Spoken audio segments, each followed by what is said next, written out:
নারীদেরকে বোনদেরকে উদ্দেশ্য করে আল্লাহ বললেন, ও বান্দিরা তোমরা ঘরে থাকো। কই থাকো? ঘরে। আর আপনারা থাকবেন কই? বাইরে। নারী যদি ঘরে থাকে আমরা কই? বাইরে। এটাই হচ্ছে সিকোয়েন্স। পুরুষরা থাকবে বাইরে, নারীরা ঘরে। পুরুষরা প্রয়োজনে ঘরে যাবে আর নারীরা প্রয়োজনে বাইরে যাবে, ঠিক কিনা?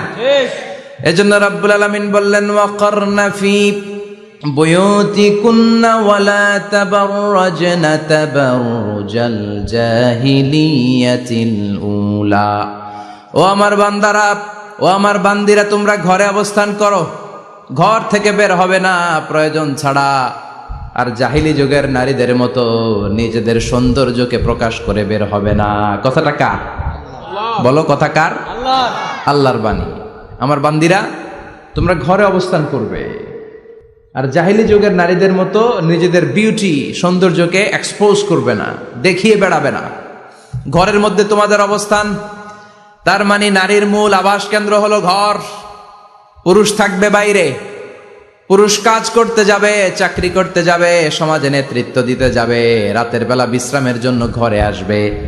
আর নারী সারাদিন সারা সময় ঘরে থাকবে, ডাক্তারের কাছে যাওয়ার জন্য ঘরের বাইরে যাবে, জরুরি প্রয়োজনে ঘরের বাইরে যাবে, ঠিক কিনা? তাহলে ঘরটা বেসিক্যালি নারীদের, ঘর নারীদের দখলে আর বাহিরটা আমাদের দখলে। এটা হচ্ছে আল্লাহর দেয়া সিকোয়েন্স। সুবহানাল্লাহ পড়েন। কিন্তু নারীরা এখন ঘর থেকে বাইরে বেরোতে শুরু করেছে। আল্লাহ সিকোয়েন্স দিলেন নারী থাকবে ঘরে, পুরুষ বাইরে। আমরা উল্টায় ফেলছি, এখন আমরা থাকি ঘরে, নারীরা চলে গেছে বাইরে। এজন্য জ্বালা যন্ত্রণা ফ্যামিলির ভিতরে বেশি না কম? আমি বলে থাকি যে নারীরা দুই জায়গায় খুব বেশি যায়, হুমড়ি খেয়ে পড়ে। এক যায় বাজারে, দুই যায় মাজারে, ঠিক কিনা? মাজারে যায় অনেক, ছেলে নাই মেয়ে নাই, ভাবে যে মাজার থেকে সন্তান পাওয়া যায়। এরকম আছে না নাই? রাব্বুল আলামিন বলেন, ইয়াহাবু লিমান ইয়াশাউ ইনাসা ওয়া ইয়াহাবু লিমান ইয়াশাউ যুকুর আও ইউযাওয়িজুহুম যুকরানা ওয়া ইনাসা ওয়া ইয়াজআলু মান ইয়াশাউ আকিমা ইন্নাহু আলিমুন কাদির। তিনি যাকে চান তাকে মেয়ে দেন। আগে মেয়ের কথা বললেন, আগে ছেলে বলে নাই। তার মানে মেয়ের ভিতরে বরকত বেশি না কম? বেশি।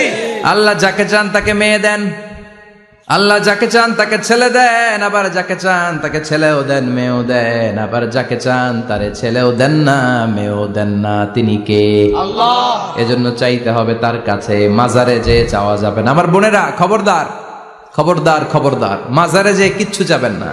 মাজারে তো আপনাদের যাওয়ারই দরকার নাই, কারণ নারীদেরকে কবরের সামনে যে কবর জিয়ারত করতে নিষেধ করেছেন মুহাম্মদ সাল্লাল্লাহু আলাইহি ওয়াসাল্লাম। কারণ নারীরা দুর্বল চিত্তের অধিকারী হয়, রক্ত দেখলে ভয় পায়, পায় না? আমরা ভয় পাই, আমরা তো জবাই করি, আমরা কুরবানির সময় আল্লাহু আকবার, রক্ত দেখলে আমরা ভয় টয় পাই না। নারীরা রক্ত দেখলে ভিড়কে ওঠে, ওরা ভয় পায়। এজন্য পৃথিবীর কোন দেশের সেনাবাহিনীর প্রধান, চিফ ইন মিলিটারি, আপনি নারী দেখাতে পারবেন না। পৃথিবীতে এতগুলো দেশ, কোন দেশের সেনাপ্রধান নারী আছে? থাকলে আমারে জানান। কারণ এই ডিসিশনগুলো নিতে হলে অনেক বড় মাথা লাগে, অনেক সাহস লাগে, কিন্তু নারীরা রক্ত দেখলে ভয় পেয়ে যায়। সুবহানাল্লাহ পড়েন। কি ব্যালেন্স আল্লাহ করে দিলেন। এই জন্য খবরদার, মাজারে যেয়ে কিছু চাওয়া যায় না। মাজারে পড়ে থাকা ব্যক্তিটা আপনার মতোই ব্যক্তি। আল মাইয়িতু ফিল কবরি কাল গারিকু ফিল বাহরি। সাঁতার না জানা ব্যক্তি সাগরে পড়ে গেলে যেমন অসহায়, কবরে চলে গেলে মানুষ তেমন অসহায়। সে কিচ্ছু দিতে পারে না, বরং আপনি কবরের সামনে যে দোয়া করে তারে কিছু দিয়ে আসবেন, ঠিক কিনা? কথা বুঝতেছেন? এজন্য মায়েরা বোনেরা আবারও বলি, খেয়াল করে শুনবেন, মাজারে যাওয়া যাবে না, মাজার কেন্দ্রিক হওয়া যাবে না। চাইতে হবে কার কাছে? দিতে পারে একজন, তিনি কে? কেউ যেটা দেখে না দেখে কে? কেউ যেটা শোনে না শোনে কে? কেউ যেটা পারে না পারে কে? এজন্য চাইবো কার কাছে? 24/7 সবসময় দেওয়ার জন্য ধনভাণ্ডার নিয়ে তিনি প্রস্তুত, কিন্তু আমরা চাই না। এজন্য মায়েরা যারা এতদিন মাজার কেন্দ্রিক ছিলেন, এই অভ্যাসকে আপনারা পাল্টে ফেলেন। মাজারেও যাবেন না, বাজারেও যাবেন না। জরুরি প্রয়োজনে হিজাব মেনটেন করে বাজারে যাওয়া যেতে পারে, কিন্তু এই কাজটা মূলত পুরুষদের। কাদের কথা বলেন? এজন্য আল্লাহ বললেন, ওয়াকারনা ফি বুয়ুতিকুন, নারী তোমরা ঘরে থাকো। কিন্তু ঘরে না থেকে এখন বাজার কেন্দ্রিক, মাজার কেন্দ্রিক, ঘরে থাকতে চায় না। ঘরেই যে আল্লাহ কত দায়িত্ব দিয়েছে নারীদের। এক একটা ঘর এক একটা ফ্যামিলি, এক একটা ফ্যামিলি এক একটা ইনস্টিটিউশন, প্রতিষ্ঠান, আর এই প্রতিষ্ঠানের এমডি ম্যানেজিং ডাইরেক্টর হচ্ছে এক একটা মহিলা। চিল্লা এখন ঠিক কিনা? রব্বুল আলামিন নারীদেরকে ঘরের এমডি বানালেন, বাড়ির এমডি, ম্যানেজিং ডাইরেক্টর। অনেক কিছু ম্যানেজ করতে হয়, ফুড ম্যানেজমেন্ট জানা লাগে, কুকিং ম্যানেজমেন্ট জানা লাগে, রেয়ারিং আপ দ্য চিলড্রেন জানা লাগে, ডিপ্লোমাসিও জানা লাগে। কেমন করে রান্না করবে এটা জানতে হয়, কেমন করে ঘরকে ক্লিন রাখবে জানতে হয়, কেমন করে ছেলে মেয়েকে লালন পালন করতে হবে জানতে হয়, কেমন করে স্বামীর মন জুগিয়ে শাশুড়ির মন জুগিয়ে চলতে হয় সেটাও জানতে হয়। এটার বলে ডিপ্লোমাসি। কূটনৈতিক জ্ঞান না থাকলে আরেক বাড়ির মাইয়া নতুন এক বাড়িতে যাইয়া সবার সাথে মিলেমিশে চলতে পারে? কথা কর। তো আপনার ডিপ্লোমেসি জানা লাগে, আপনার food management, cooking management, washing management, rearing up the children, চিলড্রেনদেরকে কিভাবে বড় করতে হয় এটা জানতে হয়। তো এত দায়িত্ব ধুইয়া আপনার ম্যানেজিং ডাইরেক্টরের দায়িত্ব দিয়ে আপনি বাইরে যান কেন? কথা বলেন। এজন্য আল্লাহ বললেন ওয়াকারনা ফি বুয়ুতিকুন্না, ঘরে থাকবা।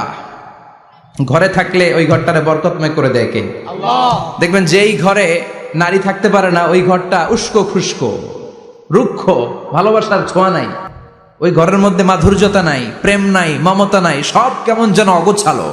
কারণ নারীর হাত পেলে একটা ঘর যেরকম সুন্দর হয়, নারীর হাত না লাগলে ঘরটাকে ওই রকম সুন্দর করে সাজানো যায়। মাঝে মাঝে আমরাও ঘর গুছাই, মাঝে মাঝে আমরাও ঘরকে পরিচ্ছন্ন করতে চাই, কিন্তু মেয়েরা যেমন করে সাজায় আমরা তেমন করে পারি নাকি? কথা কয় না? কথা বলেন। পারি।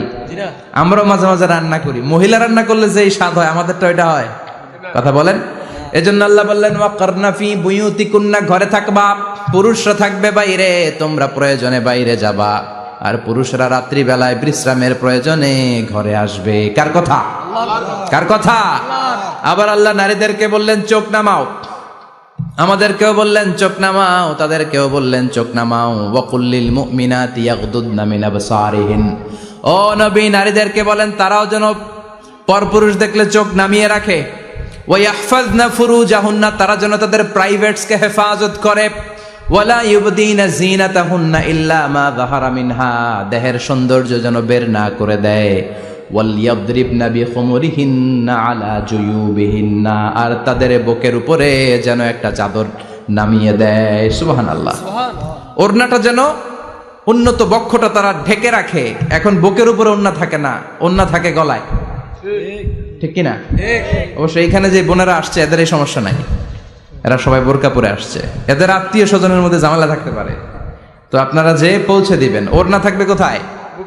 নারীদের বুকের উপরে ওড়না থাকবে, চাদর থাকবে, গলার মধ্যে ওড়না রাখার জন্য বলা হয় নাই। ওয়ালিয়াদরিবনা বিখুমুরিহিন্না আলা জুয়ুবিহিন্না, বুকের উপরে রাখো, নিজেকে ঢেকে রাখো, হেজাব করো। হেজাব করলে নারীর মর্যাদা বাড়িয়ে দেয় কে?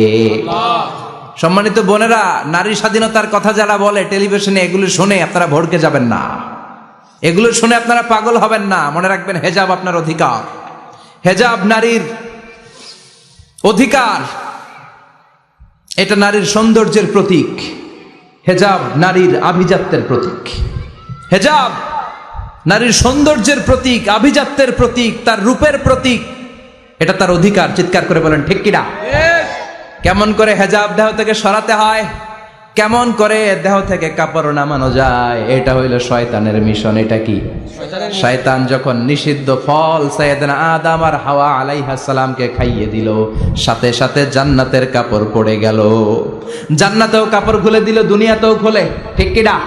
শয়তানের মিশনই এইটা, কাপড় যত কমানো যায়, কাপড় যত কমানো যায়। এজন্য খবরদার, আপনারা অনেক সম্মানিতা, খেয়াল রাখবেন পৃথিবীতে যে জিনিসের মর্যাদা যত বেশি, সম্মান যত বেশি, যেটা যত বেশি দামি ওইটা তত বেশি প্যাকেটের ভিতরে থাকে, ঠিক কিনা?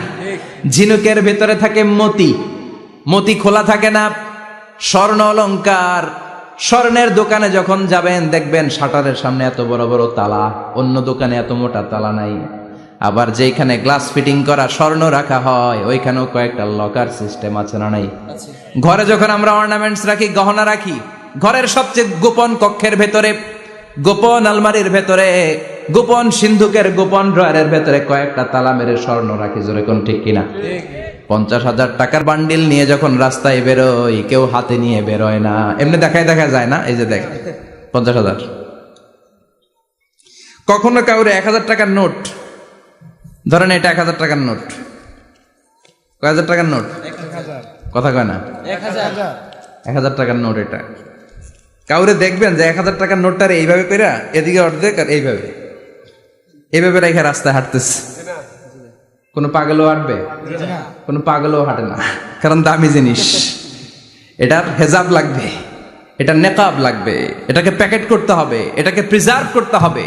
এজন্য যে নারীরা হেজাব করে তারা কোনোদিন ইফটিজিং এর শিকার হয় না। চিল্লায় বলো ঠিক কিনা? হেজাব যারা করে তারা বিপদে পড়ে না, কারণ হেজাব পরলে এক একটা নারীকে জান্নাতের হুর পরীর মতো লাগে। ঠিক কিনা? সম্মানে মাথাটা নিচু হয়ে আসে, তাকাতে গেলেও ভয় লাগে। আল্লাহু আকবার, কি সম্মান আল্লাহ দিলেন। এজন্য আমার মায়েরা বোনেরা, আপনাদের সম্মান রব্বুল আলামিন হেজাবের ভেতরে রেখেছে। হেজাব হচ্ছে আপনার সিকিউরিটি। হেজাব কি? এটা আল্লাহর দেয়া আপনার জন্য সিকিউরিটি। আপনি আপনার সিকিউরিটিকে নষ্ট করতে পারবেন? এজন্য ইসলাম বলে খবরদার, নারী যদি কোনো দূরের জায়গায় সফর করে, দূরের রাস্তায় সফর করে, নারী যেই তো সম্মানিত, একা একা কোনো নারী যেতে পারবে না। সিকিউরিটির দরকার আছে না নাই? বডিগার্ডের দরকার আছে না নাই? কেউ যখন বাংলার জমিন থেকে মক্কায় উমরা করতে যায়, মাহরাম পুরুষ না থাকলে তারে ভিসা দেয়, কারণ সম্মানিতা, বডিগার্ড লাগবে। জানেন এটা? মাহরাম পুরুষ যদি না থাকে, এই মাহরাম হচ্ছে বডিগার্ড। মাহরাম পুরুষ না থাকলে উমরার ভিসা হয় না, হজের ভিসা হয় না, কারণ লম্বা সফর, আর যে সফর করবে সে সম্মানিতা। সম্মানিতা নারীর জন্য সিকিউরিটির দরকার আছে না নাই? বডিগার্ড লাগবে কি লাগবে না? কি সম্মান ইসলাম আমাদেরকে দিল বুঝলামই না আমরা। আপনাদেরকে প্রোটেক্ট করার জন্য, আপনাদের সিকিউরিটি এনশিওর করার জন্য আল্লাহ তাআলা হেজাবের বিধান দিয়েছে। চিল্লায় পড়েন সুবহানাল্লাহ। এজন্য নারীর সম্মান, নারীর মর্যাদা রব্বুল আলামিন হেজাবের ভেতরে দিয়েছে। আবার নারীর মধ্যেও হেজাবের তারতম্য আছে না নাই? যাদের বয়স বেশি তাদের হেজাব কম, যাদের বয়স কম তাদের হেজাব বেশি। সুবহানাল্লাহ, কি ব্যালেন্স! কিন্তু রাস্তায় দেখবেন নানির হাতে হাত মোজা, নানি নাতনি, নানির হাত মোজা আছে, পা মোজা আছে, গায়ে বোরকা আছে 2টা, সাথে ষোড়শী অষ্টাদশী তরুণী তন্নি যুবতী নাতনিটার বুকের মধ্যে কাপড় নাই, গলায় আছে ওড়না, আছে না নাই? তার মানে পুরাই উল্টা। দরকার ছিল নাতনির হাতে মোজা, পায়ে মোজা, 2টা বোরকা। নানির গায়ে কাপড় না থাকলেও সমস্যা নাই, হালকা কাপড় পরে নানি বের হইছে, সমস্যা নাই। কোন রকম চাদর গায়ে দিয়ে নানি বের হইছে, সমস্যা নাই। কিন্তু নাতনির গায়ে বোরকার দরকার আছে না নাই? হাত মোজা, পা মোজার দরকার আছে না নাই? মা মেয়ে বের হয়েছে, মায়ের গায়ে 2 বোরকা, হাত মোজা, পা মোজা, মেয়ের গায়ে কাপড় নাই, হাফ নেকেট, আছে না নাই? নানির দিকে তাকাবে কে? উনি তো এক্সপার্ট, উনি কি ডেট শেষ।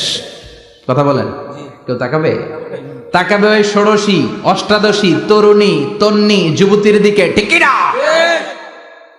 এজন্য ইসলাম বলে খবরদার, হেজাব ছাড়া বের হওয়া যাবে না, নেকাব ছাড়া বের হওয়া যাবে না। বিশ্বনবী বললেন, মা তারাকতু মিন বাদি আদাররা আলার রিজালি মিনান নিসা, আমি চলে যাব কিন্তু আমার পরে আমার পুরুষ উম্মতদের জন্য নারীর চাইতে বড় কোনো ফিতনা আমি রেখে যাই নাই। আর বনি ইসরাইলের জামানায় সবচেয়ে বড় ফিতনা হয়েছিল নারীর ফিতনা, নারী কেলেঙ্কারি। এই জন্য নারীরা, বোনেরা, আপনাদেরকে সাবধান থাকতে হবে। নারীর ফিতনা বড় ফিতনা। নারী ভালো হলে সবচেয়ে ভালো, নারী খারাপ হলে নারীর চেয়ে খারাপ কেউ হতে পারে। এজন্য নারীদের জন্য আল্লাহ কিছু মডেল দিলেন, নারীদের জন্য আল্লাহ কিছু আদর্শ পাঠালেন, নারীদের জন্য আল্লাহ শিক্ষণীয় মহীয়সী কিছু নারীর জীবনে দিলেন। বললেন, এই জীবনীগুলো পড়ো, তোমাদের জীবনটারে উজালা করে দিবে কে? আল্লাহ বললেন, দরাবাল্লাহু মাসালাল লিল্লাযীনা আমানু ইমরাতা ফিরআউন। গোটা বিশ্বের সব নারীদের জন্য রব্বুল আলামিন কুখ্যাত সন্ত্রাসী ফেরাউনের বউকে মডেল বানিয়ে দিয়েছে। সুবহানাল্লাহ পড়েন। সুবহানাল্লাহ। কাফেরের বউ মুমিন নারীদের মডেল, আবার নবীর বউ কাফের নারীদের মডেল, আছে না নাই? নূহ আলাইহিস সালাম আল্লাহর সব চাইতে প্রিয় নবী, প্রিয়দের একজন, কিন্তু তার বউ কাফেরদের মডেল। আর কুখ্যাত সন্ত্রাসী ফেরাউন, তার বউ আসিয়া মুমিন নারীদের মডেল। আল্লাহু আকবার। 6 জন নারীর জীবনীর কথা আমি রেকমেন্ড করি, সাজেস্ট করি যে 6 জন নারীর জীবনী মুখস্থ, ঠোঁটস্থ, অন্তস্থ থাকতে হবে প্রতিটা নারীর জন্য। আশা করি মায়েরা বোনেরা শুনছেন, আশা করি আপনারা কান লাগিয়ে শুনছেন। অনুধাবন করার চেষ্টা করছেন। আপনাদের জন্য 6 জন নারীর জীবনী পড়া অবধারিত। সংক্ষেপে বলবো, কয়জন? গুনেন।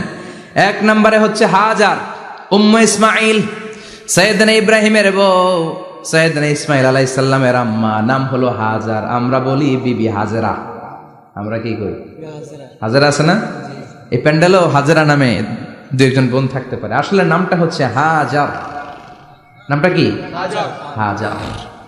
এই হাজার হচ্ছে আপনাদের 1 নম্বর মডেল। 2 নম্বর কুখ্যাত সন্ত্রাসী ফেরাউনের বউ আসিয়া আপনাদের 2 নম্বর মডেল। 3 নম্বরে ঈসা আলাইহিস সালামের আম্মা মারিয়াম আলাইহিস সালাম আপনাদের মডেল। বিশ্ব নবীর প্রথম বউ খাদিজা আপনাদের মডেল। বিশ্ব নবীর একমাত্র কুমারী বউ মা আয়েশা আপনাদের মডেল। আর বিশ্ব নবীর কলিজার টুকরা সাইয়্যিদাতুনা ফাতিমা আপনাদের জন্য মডেল। সুবহানাল্লাহ পড়ে। কয়জন? 6 জন। জোরে বলেন। 6 জন। প্রথমে কার নাম বলেছি? হাজার। দ্বিতীয় আসিয়া। 3 নম্বর মারিয়াম। 4 নম্বর খাদিজা। 5 নম্বরে আয়েশা। 6 নম্বরে ফাতিমা। সুবহানাল্লাহ পড়ে। বিশ্বনবী বলেছেন কামুলা মিনার রিজালে কাসির, পুরুষদের মধ্যে কামেল পুরুষের অভাব নাই। ওয়ালাম ইয়াকমুল মিনান নিসা ইল্লা 4, নারীদের মধ্যে কামেল নারী হচ্ছে 4 জন। কয়জন? 4 জন। এরপরে আবার বাড়ালেন আয়েশার কথা, আবার বাড়ালেন ফাতেমার কথা, মোট হয়ে গেল 6 জন। সুবহানাল্লাহ পড়েন। সুবহানাল্লাহ। মোট কয়জন? 6 জন। আসুন এই 6 জনের জীবনী থেকে একটা একটা করে শিক্ষা আমরা মনে রাখার চেষ্টা করি, তাহলে জীবন উজালা হয়ে যাবে। হাজার আলাইহিস সালাম, ওনার জীবনী থেকে শিক্ষা হচ্ছে তাওয়াক্কুল আলাল্লাহ। বিপদে আপদে সবসময় ভরসা কার উপর? আল্লাহর উপর। আমাইয়া তাওয়াক্কাল আলাল্লাহি ফাহুয়া হাসবু, যে ব্যক্তি আল্লাহর উপর ভালো করে তাওয়াক্কুল করে একমাত্র আল্লাহই তার জন্য যথেষ্ট হয়ে যায়। সুবহানাল্লাহ। সুবহানাল্লাহ পড়ছেন? পড়েন সুবহানাল্লাহ। সুবহানাল্লাহ। হাজার আলাইহিস সালাম, ওনার জীবনী থেকে শিক্ষা হচ্ছে আল্লাহর উপর তাওয়াক্কুল। সাইয়েদনা ইব্রাহিম আলাইহিস সালাম সাইয়্যিদাতুনা হাজারকে নিয়ে, দুধের বাচ্চা ইসমাইলকে নিয়ে মক্কার মরুজমিনের মাঝখানে রেখে আসলেন। মানুষ নাই, প্রাণী নাই, খাওয়ার পানি নাই, কোনো পশু পাখি নাই, আকাশের পাখিও নাই, কেউ নাই, একটা মাত্র পানির মশক। একটা মশকের ভেতরে সামান্য কিছু পানি। দুধের বাচ্চা ইসমাইলকে নিয়ে সাইয়্যিদাতুনা হাজার দাঁড়িয়ে রইলেন। কোনো কথা না বলে বিবি আর বাচ্চাকে রেখে চলে যাচ্ছেন। চোখের পানি ছেড়ে সাইয়্যিদাতুনা হাজার ডেকে বললেন, ইব্রাহিম একটু দাঁড়াও। কথা নাই, বার্তা নাই, কিছুই বললা না। কি আমার অপরাধ? কেন এই ধুধুমরু প্রান্তরে আমাকে দুধের বাচ্চাটারে রেখে গেলা? শুধু একটা কথাই জানতে চাইবো, এই যে আমাদেরকে রেখে পাষণ্ডের মতো তুমি চলে যাও, এটা কি তোমার নিজের ইচ্ছায় নাকি আল্লাহর ইচ্ছায়? সাইয়েদনা ইব্রাহিম কোনো কথা না বলে শুধু প্রশ্নের উত্তর দিলেন, বললেন আল্লাহর ইচ্ছায়। কার ইচ্ছায়? নবীরা নিজের ইচ্ছায় কিছু করে না, যেটাই করে করে কার ইচ্ছায়? আল্লাহর ইচ্ছা। সাইয়্যিদাতুনা হাজার বললেন, ইযান লা ইউদাইয়ুনাল্লাহ, তোমার ইচ্ছায় যদি আমাদেরকে রেখে না যাও, আল্লাহর ইচ্ছায় যদি রেখে যাও, তাহলে আমার ভরসা আছে আল্লাহ আমাদেরকে নষ্ট হতে দিবে না, আল্লাহ আমাদেরকে কোনো কষ্ট দিবে না, আমার আল্লাহই আমার জন্য যথেষ্ট। সুবহানাল্লাহ। আপনারে মায়েরা যারা আছেন, আপনাকে আর আপনার 2 সন্তানকে নিয়ে আপনার স্বামী সিলেটের হাকালুকি হাওরের মাঝখান দিয়ে রেখে আসছে। কি করবেন? পিছনে পিছনে দৌড়াবেন, গালাগালি শুরু করবেন। যদি বলে আল্লাহর ইচ্ছায় তোমারে রেখে গেলাম, জীবনেও মানতে চাবেন না, বলবেন তোরেও বাদ দিলাম, তোর আল্লাহরেও বাদ দিলাম। আছে না নাই? কিন্তু সাইয়্যিদাতুনা হাজার কেমন নারী ছিলেন? একটা টু শব্দ করেন নাই। শুনতেছেন? কেন ইমাজিন, কল্পনা করতে পারেন? ধুধুমরু প্রান্তর, খাওয়ার কিছু নাই, পান করার কিছু নাই, কথা বলার মতো একটা মানুষ নাই, রৌদ্রের তাপ মরুভূমির বালুর উপরে এমন ভাবে পড়ে। সৌদি আরবের মরুভূমি যারা দেখেছেন, প্রচন্ড বালুর মধ্যে চাল রেখে দিলে চালগুলো মুড়ি হয়ে যায়। ওই প্রচন্ড মরুভূমির মধ্যে দাঁড়িয়ে বললেন, যদি আল্লাহর ইচ্ছা হয় আমার আল্লাহ আমার জন্য যথেষ্ট। ঠিকই আল্লাহ যথেষ্ট হয়েছেন। এই মহিলাকে দিয়ে মক্কা আবাদ হয়েছে। মক্কায় কোনো মানুষ থাকতো না, এখন মক্কায় গেলে জায়গা পাওয়া যায়। 25 লক্ষ লোক আমরা হজ করেছি, প্রতিদিন 3 লক্ষ 4 লক্ষ মসজিদুল হারাম একসাথে জামাত। জুমার নামাজের দিন 5 লক্ষ 7 লক্ষ 10 লক্ষ হয়ে যায়। এতগুলো মানুষ আগে ছিল না। সব হলো সাইয়্যিদাতুনা হাজারের ইমানের ফসল। সুবহানাল্লাহ। এই নারী এখানে থাকলেন আল্লাহর উপর ভরসা করে, ইমানের পরীক্ষা দিতে লাগলেন। একদিনের ব্যবধানে খাওয়ার পানির মশকের পানি শেষ। ইসমাইল আলাইহিস সালামের পায়ের ধাক্কায় জমজমের পানি এলো। জুরহুম নামক একটা গোত্র যাচ্ছিল, তারা এসে ওনার হাতে মুরিদ হলো। সুবহানাল্লাহ। তারা এসে বলল, আমাদেরকে শুধু জমজমের পানি খেতে দেন, আপনি যা বলবেন সব আমরা মেনে নিলাম। শুরু হলো মক্কার আবাদ। হাজার হাজার মানুষ বাড়তে শুরু করলো, মক্কা শহরের এক্সপানশন হলো। গোটা বিশ্ব থেকে লক্ষ লক্ষ মানুষ এখন মক্কার দিকে ছুটে চিল্লায় বলেন ঠিক কিনা? এজন্য আমার মায়েরা অনেক লম্বা জীবনী, তার একটা ঘটনাই বললাম। সাইয়্যিদাতুনা হাজার, ওনার জীবনী থেকে আমার মায়েদের বোনেদের জন্য শিক্ষা। তাওয়াক্কুল আলাল্লাহ। বাঁচি আর মরি, সুস্থ থাকি আর অসুস্থ থাকি, বিপদে থাকি আর যেই কোনো সমস্যায় থাকি না কেন, ভরসা করতে হবে একজনের উপর। তিনি কে? আল্লাহ। আল্লাহর উপর যে ভরসার মতো ভরসা করতে জানে, আমার আল্লাহই তার জন্য যথেষ্ট। ঠিক কিনা? তাহলে হাজার থেকে আমার বোনদের জন্য শিক্ষা হচ্ছে, তাওয়াক্কুল করব আমরা কার উপরে? ভরসা রাখবো কার উপর? না নৌকার উপর, না ধানের শীষ, নাকি লাঙ্গল, নাকি দাড়িপাল্লা? ভরসা কার উপরে? সব সময় আত-তাওয়াক্কুল আলাল্লাহ, আল্লাহর উপর ভরসা করতে হবে আমার মায়েরা, আমার বোনেরা। 2 নম্বরে বলেছি কার কথা? আসিয়া রাদিয়াল্লাহু তাআলা আনহা আলাইহাস সালাম, ফেরাউনের স্ত্রী। এই মহিলা অনেক দামি মহিলা, মুসা আলাইহিস সালামের পালক মা। সুবহানাল্লাহ পড়েন। নিজের সন্তান ছিল না, সাইয়েদনা মুসা আলাইহিস সালামকে মায়ের মতো লালন পালন করেছেন। গোপনে গোপনে মুসা আলাইহিস সালামের উপর ঈমান এনেছেন। গোপনে গোপনে রাত্রিবেলা তাহাজ্জুদ পড়ে চোখের পানি ছেড়ে চাইতেন কার কাছে? ফেরাউনের বউ আর ফেরাউনের ফিনান্স মিনিস্টার, অর্থমন্ত্রীর বউ, 2 জন লুকিয়ে কালিমা পড়ে মুসলমান। ফেরাউন কিছু জানে না। সুবহানাল্লাহ। কি আল্লাহর খেলা! ফেরাউন লক্ষ লক্ষ বনি ইসরাইলের ছোট্ট বাচ্চাকে জবাই করেছে একটা বাচ্চাকে ঠেকানোর জন্য। নাম কি? মুসা। আর ফেরাউনের ঘরে আল্লাহ মুসাকে বড় করলেন। কোন? সুবহানাল্লাহ। লুকিয়ে লুকিয়ে ঈমান আনলো। ফেরাউনের বউ আসিয়া, অর্থমন্ত্রীর বউ, 2 জন মিলে ফেরাউনের কাছে ঘটনা পৌঁছে গেল, খবর পৌঁছে গেল। ফেরাউন ডেকে পাঠালো। দুধের বাচ্চাকে নিয়ে ফেরাউনের অর্থমন্ত্রীর বউ হাজির। কুখ্যাত সন্ত্রাসী ফেরাউনের নিজের বউ আসিয়াও হাজির। ফেরাউন বলে, এক আল্লাহর উপর কুফরির ঘোষণা দে, আল্লাহকে ভুলে যা, আমার পায়ের সামনে সেজদা দে, আমি মাফ করে দেব। আসিয়ার এক কথা, জীবন যাবে কিন্তু ঈমান যাবে। ফেরাউনের অর্থমন্ত্রীর স্ত্রীরও এক কথা, যে আল্লাহর কাছে আমরা মাথা নত করেছি, পৃথিবীর কোন শক্তির কাছে ওই মাথা আর নত হতে পারে না। ফেরাউন বলল, তাই নাকি? দেখি তোদের ঈমানের পাওয়ার কত বড়। অর্ডার করলো, বিশাল বড় পাতিল নিয়ে আসো, কড়াই নিয়ে আসো, কড়াই ভর্তি তেল গরম করতে শুরু করো। টকবক টকবক করে কড়াইয়ের মধ্যে গরম তেল। ফেরাউন বলে, ও অর্থমন্ত্রীর স্ত্রী, তোমারে অনেক ভালো জানতাম, এখনই আমার পায়ের সামনে সেজদায় লুটিয়ে পড়ো, আল্লাহরে ছাড়ো, আমি তোরে ছেড়ে দেব। অর্থমন্ত্রীর বউ বলে, এত সোজা না। সুবহানাল্লাহ বলে। কি ঈমান? ঈমানের পথে অবিচল থেকে আমার মরণ যেন হয়, তোমারই কাছে মিনতি আমার, তোমারই কাছে মিনতি আমার, মহামহিম দয়াময়, ঈমানের পথে অবিচল থেকে আমার মরণ যেন হয়। পড়েন আমিন। আবার পড়েন আমিন। এক কথা, আল্লাহর সামনে মাথা নত করেছি, কারো সামনে করব না। ফেরাউন অর্ডার দিল, এই মহিলার দুধের বাচ্চাটারে টান দিয়ে আন, টকবক তেলের মধ্যে, কড়াইয়ের মধ্যে গরম তেলের মধ্যে ছেড়ে দে। মায়ের চোখের সামনে দুধের বাচ্চাকে গরম তেলের মধ্যে ছাড়ে। হিসাবটা কি সহজ নাকি? কথা বলেন। চিৎকার দিয়ে মা কেঁদে ওঠে, ছেড়ে দাও। ফেরাউনের নির্দয় অন্তরে দয়া হয় না। দুধের বাচ্চাটারে তেলের মধ্যে ছেড়ে দেওয়ার পরে মুহূর্তের মধ্যে ছেলেটা রোস্ট হয়ে যায়।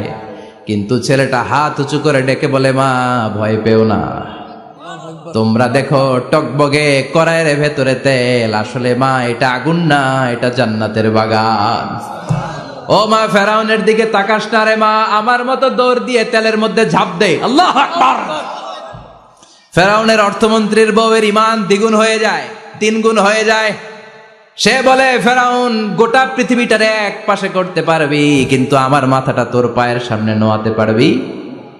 ফেরাউনের অর্থমন্ত্রীর ওই স্ত্রীকে বাচ্চার পরে ওই তেলের মধ্যে ঢেলে দেওয়া হলো। ওই মহিলাটাও রোস্ট হয়ে যায়। বাকি রইল ফেরাউনের বউ আসিয়া। কি নাম? আসিয়া কিন্তু দৃশ্যটা দেখেছে, চাক্ষুষ মৃত্যু দেখেছে দুইজনের। ফেরাউন বলে, আসিয়া কত অন্তরঙ্গ সম্পর্ক আমাদের, আজীবন কত ভালোবাসা ছিল, কত খুনসুটি ছিল, কিন্তু আমার পায়ের মধ্যে সেজদা দিয়ে প্রমাণ কর তুই আমারে ভালোবাসিস। আসিয়ারও একই কথা, জীবন দিব কিন্তু ঈমান দিব না। ফেরাউন বলল, তোকেও আমি ছাড়বো না, তোকে আমি উলঙ্গ করব।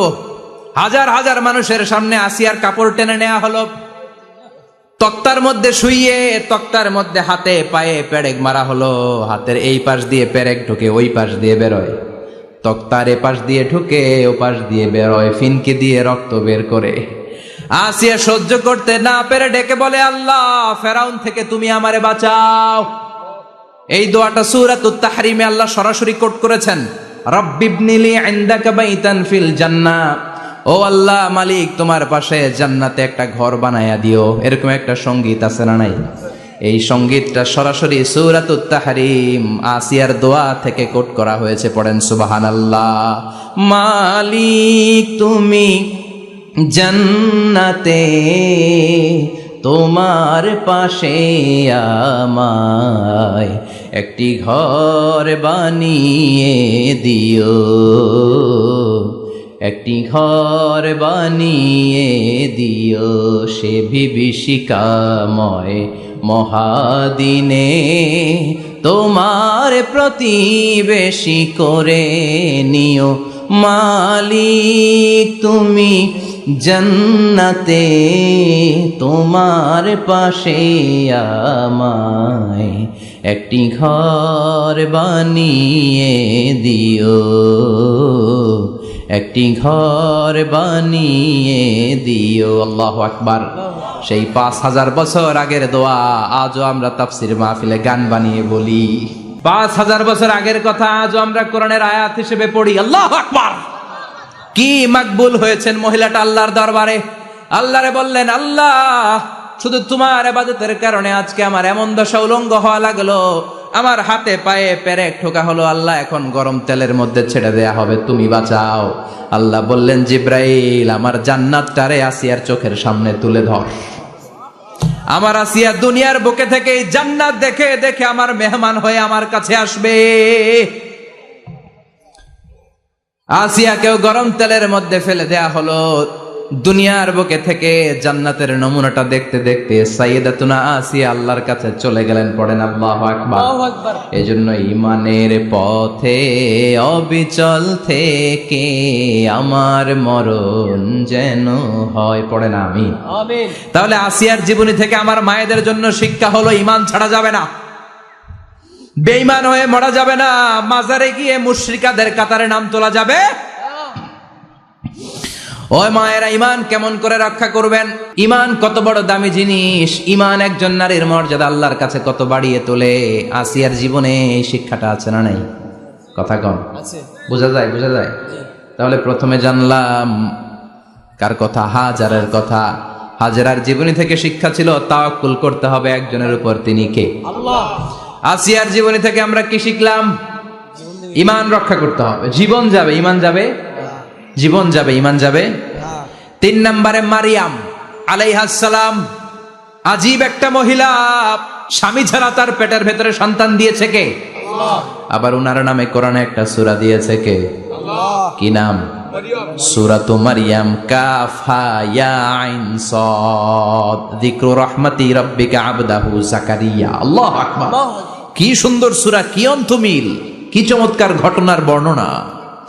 উনার নামেও সূরা, উনার ফ্যামিলির নামেও সূরা। উনার আব্বার নাম ইমরান, মায়ের নাম হান্না বিনতে ফাফুজ। উনাদের ফ্যামিলিটা আল্লাহর কাছে এত প্রিয়, আল্লাহর একটা সূরা দিলেন ইমরানের পরিবারের সূরা। কোন সুবহানাল্লাহ। কোরআনের 3 নাম্বার সূরা সূরাতু আলে ইমরান। কি নাম? সূরাতু। আবার কোরআনে আল্লাহ ওনাকে বলেছেন সিদ্দিকা, মানে সত্যবাদী নারী। আবার আল্লাহ বলেছেন ওয়ালাইসা যাকারু কাল উনসা, এটা এমন মেয়ে কোন পুরুষ এই মেয়ের মতো হতে পারে? ওনার মা হান্না বললেন, আল্লাহ আমার পেটে ছেলে না মেয়ে আমি জানি না। যখন মারিয়াম পেটে, আল্লাহ ছেলে হোক মেয়ে হোক বাইতুল মুকাদ্দাসের খাদেম হিসেবে তুমি কবুল করে নাও। আমার পেটে যা আছে তোমার জন্য মানত করে দিলাম। কিন্তু ভূমিষ্ঠ করার পরে দেখে মাইয়া, ভূমিষ্ঠ করার পরে দেখে কি? মেয়ে। ভাবছিল ছেলে, ছেলে হইলে খাদেম হবে, এখন মেয়ে। আল্লাহ বলে চিন্তা করো না, সাধারণ মেয়ে না। ওয়ালাইসা যাকারু কাল উনসা, এটা এমন মেয়ে কোন ছেলেরাও এই মেয়ের মতো হতে পারে। এই মেয়েকে দিয়ে দেওয়া হলো Baitul Maqdis, one of the major 3 mosques in Islam. ইসলামের সর্বশ্রেষ্ঠ 3টা মসজিদের একটা। এই বাইতুল মুকাদ্দাসের খাদেমা ছিল উনি। মসজিদ ক্লিন করত আর ইবাদত করত, ইবাদতে মশগুল হয়ে থাকতো, পাগল পাড়া হয়ে থাকতো, চক্ষু বন্ধ করে আল্লাহর কথা স্মরণ করত। মর্যাদা আল্লাহ এত বাড়িয়ে দিলেন, আনসিজনাল যত জান্নাতি ফল সব সামনে এসে হাজির হয়ে যেত। ওনার খালু জাকারিয়া এসে বলতেন আন্না লাকে হাদা, ও মারিয়াম এই ফল তো এই সিজনে ফিলিস্তিনে নাই, পাইলা কই? তিনি বলতেন হুয়া মিন ইনদিল্লাহ, রব্বুল আলামিন জান্নাত থেকে ফলের ব্যবস্থা করেছে। কোরআন সাক্ষী, আন্না লাকে হাদা, কোত্থেকে এই ফ্রুট পাইলা? আনসিজনাল, এটা তো এখানে নাই।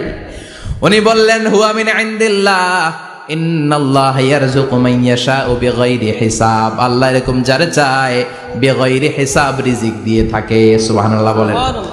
সব সময় আল্লাহর ইবাদত, সব সময় তাহাজ্জুদ, সব সময় জিকির করতেন লা ইলাহা লা ইলাহা ইল্লাল্লাহু মুহাম্মাদুর রাসূলুল্লাহ। ওনার পুরো জীবনের কোন মুহূর্ত আল্লাহর জিকির থেকে খালি যায় নাই, সব সময় ইবাদতে মশগুল, সব সময় কি? তার মানে মারিয়ামের জীবনী থেকে আমাদের শিক্ষা, আমার মায়েরা বোনেরা ইবাদতে মশগুল থাকতে হবে। কিন্তু দুর্ভাগ্যজনক হলেও সত্যি, আমার বোনেরা জি বাংলা নিয়ে মশগুল থাকে। ওনারা মশগুল থাকে ঠিকই, তবে ইবাদত নিয়ে না। কি নিয়ে? কথা কন। জি বাংলা কি এখনো দেশে চলে? স্টার জলসা এগুলো চলে, কিরণমালা এই সিরিয়ালগুলো চলে। নতুন সিরিয়াল আসছে, নাম কত কয়েকটা, ওয়াজ মাহফিলে বলা লাগবে আমাদের। কি নাম, কি চলে এখন জানো না তুমি? সর্বনাশ, পাগলের মতো মহিলাগুলো বসে থাকে, রাতে দেখতে না পারলে সকালে কাজা কাফার আদায় করে। আছে না নাই? কাজা আদায় করে ফেলে সকালে। খবরদার, জি বাংলা, স্টার জলসা, হিন্দি মুভি নিয়ে মশগুল থাকা যাবে না আমার বোনেরা। আপনিই পারেন আপনার ফ্যামিলিটারে জান্নাতে ফ্যামিলি বানাতে, আপনিই পারেন পরিবারটারে শান্তিময় করতে। নারী ভালো তো পরিবার ভালো। এজন্য মারিয়াম আলাইহিস সালামের জীবনী থেকে আমার বোনদের জন্য শিক্ষা, ঘরের সব কাজ শেষে অবসর যেই সময়টা পাবো ইবাদতে মশগুল হয়ে যাব, ঠিক কিনা? ইবাদতে মশগুল থাকার দরকার আছে না নাই? তাহলে মারিয়ামের মতো আপনাদের মর্যাদাও বাড়িয়ে দিবে কে? কয়জনের জীবনী গেল? আর বাকি কয়জন শুনবেন? কষ্ট হচ্ছে? এরপরে বিশ্বনবীর প্রথম বউ খাদিজা। কি সুন্দর নাম, খাদিজা বললে ভালো লাগে না? প্রথম নারী যিনি কালিমা পড়ে ইসলাম ধর্ম গ্রহণ করেছেন, আমাদের আম্মা জান। বিশ্বনবীর প্রথম বউ, 25 বছর বিশ্বনবীর সাথে সংসার করেছেন, 3 বছর বিশ্বনবীর সাথে জেল খেটেছেন, শিয়াবে আবি তালেবে। কেমন বউ? জামাইও জেলখানায়, বউ জেলখানায়। বিশ্বনবীর সবগুলো বাচ্চা সন্তান ছেলে মেয়ে এই মহিলার গর্ভ থেকে এসেছে, একজন ছাড়া, ইব্রাহিম। ইব্রাহিম বিশ্বনবীর আরেক বউ মারিয়ার গর্ভে এসেছে, বাকি সব খাদিজার গর্ভে। যে আমরা ফাতেমা, বিশ্বনবীর কন্যার নাম কি? ফাতেমার মায়ের নাম কি? খাদিজা। সুবহানাল্লাহ। ফাতেমা, রোকাইয়া, উম্মে কুলসুম, জায়নাব, এই 4 জনের মাই খাদিজা। আবার আব্দুল্লাহ, কাসেম, এদের মায়ের নামও খাদিজা। বিশ্বনবীর সব সন্তান এসেছে খাদিজার পেট থেকে। বরকত বেশি না কম? বিশ্বনবী ভয় পেলে খাদিজার কাছে গেলে ভয় কেটে যেত, সাহস যোগাতেন, শেল্টার দিতেন, ছাতার মতো মাথার উপরে দাঁড়িয়ে থাকতেন। আল্লাহু আকবার। বিশ্বনবী বলতেন রুজিক তো হুব্বাহা, খাদিজার ভালোবাসা আমার অন্তরে আল্লাহ রিজিক হিসেবে দিয়েছে। আবার বিশ্বনবী বলতেন আল্লাহ যেই কিয়ামতের দিন বন্ধু বন্ধুরে চিনবে না, ভাই ভাইরে চিনবে না, কেউ কাউরে চিনবে না, ওই কঠিন দিনে আমি আমার খাদিজারে যেন ভুলে না যাই, আমার খাদিজারে যেন দেখা মাত্রই চিনতে পারি এটা আমার খাদিজা।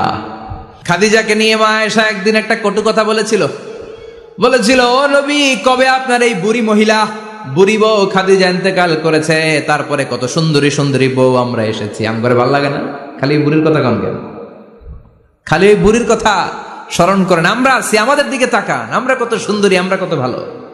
বিশ্বনবী রেগে গেলেন, মা আয়েশাকে এইভাবে ধরলেন। জীবনে কোনোদিন কোনো স্ত্রীর গায়ে হাত তোলে নাই, শুধু ওই দিন মা আয়েশাকে এইভাবে ধরেছিলেন আর বলেছিলেন, আয়েশা খবরদার, জীবনে এই কথা বলবা না, আমার খাদিজা আমার বিপদের দিনের সঙ্গিনী, তোমরা আমার সুখের দিনের সঙ্গিনী, তোমরা কেউ আমার সাথে জেল খাটো নাই, খাদিজা আমার সাথে জেল খেটেছে 3 বছর। কয় বছর? আল্লাহু আকবার! কি মহিলা ছিল, বিশ্বনবীকে সবসময় আগলে রেখেছে, শেল্টার দিয়েছে, প্রতিভক্ত ছিল। খাবার নিয়ে বিশ্বনবীর জন্য এদিক সেদিক যেতেন, বিশ্বনবী না আসলে খেতেন না, বিশ্বনবীকে কলিজার চাইতো বেশি ভালোবাসতো, পতি যা বলবে তাই শুনতো। ও মায়েরা, খাদিজাতুল কুবরার জীবনী থেকে আপনাদের জন্য শিক্ষা হলো প্রতিভক্তি। কি ভক্তি? এখন প্রতিভক্তি নাই, আমরা করি নারী ভক্তি। এখন নারী নির্যাতন কমে গেছে বাংলাদেশে, বেড়ে গেছে পুরুষ নির্যাতন। কথা কন। এখন আমরা ভক্তি করা লাগে, আমরা ভক্তি না করলে ঘরে খাওয়ান নাই, এরকম ঝামেলা আছে না নাই? কথা বলেন। আপনাদের নাগাইশের মহিলারা অনেক ভদ্র, নাগাইশের মহিলারা নিশ্চয়ই পতিকে অনেক ভক্তি করে। মায়েরা, বোনেরা, আপনার স্বামী যদি আপনার উপর নাখোশ থাকে, আপনার এবাদত আপনাকে বাঁচাতে পারবে না। বিশ্বনবী ফাতেমাকে বললেন, ফাতেমা, তুমি বিশ্বনবীর মেয়ে হতে পারো, কিন্তু আলী যদি তোমার উপর নাখোশ থাকে, তোমার সব শেষ, সব শেষ। আবার বিশ্বনবী বললেন, আমি যদি এক আল্লাহ ছাড়া কারো সামনে মাথাটা নত করার বিধান দিতাম, এক আল্লাহ ছাড়া যদি কাউকে সেজদা করতে আমি বলতাম, আমি দুনিয়ার সব নারীদের বলতাম স্বামীর পায়ে সেজদা দিয়ে পড়ে থাকো। কি সম্মান আল্লাহ দিলেন স্বামীকে! আপনার জান্নাত আপনার স্বামীর ভেতরেই। স্বামীকে সন্তুষ্ট করেন, স্বামীর আনুগত্য করেন, দেখবেন ফ্যামিলিটা সুন্দর হবে। আর স্বামীরা স্ত্রীদেরকে ভালোবাসেন, স্ত্রীদেরকে ভালোবাসার গল্প শোনাবেন, দামি দামি শাড়ি কিনে দিবেন, স্ত্রীর সাথে প্রেম নিবেদন করেন, ভালোবাসা নিবেদন করেন, সংসারটারে শান্তিপূর্ণ করে দিবে কে? তার মানে খাদিজাতুল কুবরার জীবনী থেকে শিক্ষা কি? বললা গেছি, কি শিক্ষা? প্রতিভক্তি। কি ভক্তি? স্বামীকে ভক্তি করা লাগবে, তা না হলে জান্নাত নাই। এরপরে বিশ্বনবীর একমাত্র কুমারী বউ নাম কি? আয়েশা। বিশ্বনবী বললেন, উরিতুকি ফিল মানামি সালাসা লায়াল। আয়েশা, বিয়ের আগে তোরে কিন্তু আমি 3 বার স্বপ্নে দেখছিলাম। সুবহানাল্লাহ কইবেন না? বড্ড খুশি হয়ে গেলেন আয়েশা। এরপরে বললেন, 3 বার স্বপ্ন দেখার পরে তোমার ব্যাপারে মনের মধ্যে কেমন কেমন যেন ভালো লাগে। তারপরে একটা ছোট্ট কাগজের মধ্যে, জান্নাতি কাগজ, রেশমি কাপড়ের মধ্যে তোমার চেহারাটা এনে জিব্রাইল বললেন, দেখেন নবী কেমন লাগে? আমি কইলাম, ভালো লাগে। কার মেয়ে? আপনার বন্ধু আবু বকরের মেয়ে, বিয়ে করবেন নাকি? বিশ্বনবী বললেন, ও জিব্রাইল, তুমি যদি ঘটক হও, আল্লাহ যদি হয় কাজী, আমি মুহাম্মদ বিয়েতে রাজি। সুবহানাল্লাহ পড়েন। বিয়ে হয়ে গেল, কিন্তু ঘরে দামি ফার্নিচার নাই, টাকা পয়সাও তেমন নাই, কিন্তু আছে খালি সুখ। আছে কি? যেটা টাকা দিয়ে কিনা যায়, টাকা দিয়ে বাড়ি কিনা যায়, গাড়ি কিনা যায়, সুখ কিনা যায় নাকি? টাকা দিয়ে বিছানা কিনা যায়, বালিশ কিনা যায়, ঘুম কিনা যায় নাকি? কথা বলেন। এজন্য সুখ দেয়ার মালিক কে? দোকানে সুখ পাওয়া যায়? নাগাইশ বাজারে তো সুখ বেছে না, বেচতে নিয়ে যাইতাম আজকে গাড়িতে করে। সুখ বেছে? কথা কন। সুখ পাওয়া যায় না। সুখ দেয়ার মালিক একজন, তিনি কে? মা আয়েশা একমাত্র কুমারী বউ, আদর করে তিনি ডাকতেন হুমায়রা, আবার মাঝে মাঝে ডাকতেন ইয়া আইশু। আয়েশা না, আয়েশু, সংক্ষেপ। এত ভালোবাসতেন মা আয়েশাকে। মা আয়েশা গ্লাসের যেই জায়গা দিয়ে পানি খেতেন, বিশ্বনবী ওই জায়গায় মুখ লাগিয়ে পানি খেত। মা আয়েশা গোশতকে হাড্ডি ফেলে দিলে বিশ্বনবী ওই হাড্ডিটা নিয়ে চষতে শুরু করে দিত। সুবহানাল্লাহ। এক বালতি থেকে পানি নিয়ে 2 জনে গোসল করত। আবার বিশ্বনবীর সাথে সাথে মাঝে মাঝে বায়না ধরতো, মাঝে মাঝে রাগও করতো। সুবহানাল্লাহ কোন। স্বামী স্ত্রীর মধ্যে একটু রাগ আছে না নাই? রাগ থাকলে ওইটারে আবার ভালোবাসায় পরিণত করে দেয় কে? রাগ না থাকলে ভালোবাসা তো ভালোবাসাই না, রাগ থাকতেই হবে, তাই এই ভালোবাসার মর্ম বোঝা যায়। চিল্লায় বলেন ঠিক কিনা? ক্ষুধা না থাকলে খাবারের মর্যাদা বোঝা যায় না। সারাদিন পেট ভরা, খাওয়ার মজা বুঝবেন? ক্ষুধা, প্রচন্ড ক্ষুধা, তৃষ্ণার্ত, লেবুর শরবত পাইলে অমৃতের মতো লাগবে। প্রচন্ড ক্ষুধা, হাজি বিরিয়ানি পাইছেন 1 প্লেট, ইচ্ছে মতো খাবেন, কিন্তু পেট ভর্তি, হাজি বিরিয়ানি খাওয়া যাবে? এজন্য রাগ না থাকলে ভালোবাসা যে কত দামি, ভালোবাসা যে আল্লাহর পক্ষ থেকে কত বড় নেয়ামত বোঝা যায় না। মাঝে মাঝে মা আয়েশা রাগ করতেন, শুনতেছেন? বিশ্বনবী বলেন, আয়েশা কখন তুমি রাগ করো, কখন তুমি আমারে ভালোবাসো আমি বুঝি। সুবহানাল্লাহ পড়েন। মা আয়েশা বললেন, কেমনে বুঝেন? বিশ্বনবী বললেন, যখন তুমি রাগ করো তখন নামাজের পরে দোয়ার মধ্যে বলো, ও ইব্রাহিম আলাইহিস সালামের আল্লাহ, আপনি আমার উপর দয়া করেন। তার মানে তুমি রাগ করে আছো, আমার নাম নাও নাই। আর যখন আমার উপর খুশি থাকো নামাজের পরে দোয়াতে বলো, মুহাম্মদ সাল্লাল্লাহু আলাইহি ওয়াসাল্লামের আল্লাহ, আপনি আমাদের উপর রহমত করে। তার মানে খুশির সময় তুমি আমার নাম নাও, রেগে গেলে অন্য নবী দিয়ে দোয়া সাইরা দাও, রেগে গেলে আমার নামটা নাও না। মা এসে বলে, নবী গো, আমি তো শুধু নামটাই মুখ দিয়ে নেই না, কিন্তু কলিজা থেকে তো আপনারে বাদ দিতে পারি না। আল্লাহু আকবার, কি ভালোবাসা! মা এসে বলতেন, আমি যখন বিশ্বনবীর সাথে শীতের রাতে এক ল্যাপের নিচে ঘুমাতাম তখনও জিব্রাইল ওহী নাজিল করত। সুবহানাল্লাহ নাই? কোন স্ত্রীর সাথে অন্তরঙ্গ বসবাসের সময় কোরআনের ওহী নাজিল হতো না। একমাত্র মা আয়েশার সাথে যখন এক বিছানার এক ল্যাপের নিচে দুইজন শুয়ে আছে, কোরআনের আয়াত নাজিল করছে কে? আবার মা আয়েশা বলছেন, আমার কারণে ও মুসলিম উম্মাহ তোমরা তায়াম্মুমের বিধান পেয়েছো। ফাতায়াম্মামু সাঈদান তাইয়্যিবা। মা আয়েশা একটা যুদ্ধে গিয়েছিলেন, যুদ্ধ থেকে ফেরার পথে মা আয়েশার গলার লকেট নাই। মাঝে মাঝে হয় না, মহিলা গলার লকেট পায় না, পুরা বাড়ি আগুন করে ফেলাইছে, লকেট নাই, লয়ে গেল রে, নিয়ে গেল রে, হারাইলাম রে। মা আয়েশার লকেট নাই। লকেট হারানোর পরে মা আয়েশা কান্নাকাটি। বিশ্বনবী বললেন, থামো। অনেকক্ষণ থামার পরে লকেট খুঁজে পায় না, সবাই খোঁজাখুঁজি, লকেট কই, লকেট কই, লকেট খুঁজে পায় না। ওদিক দিয়ে মাগরিবের নামাজের সময়ও শেষ, নামাজের সময় শেষ।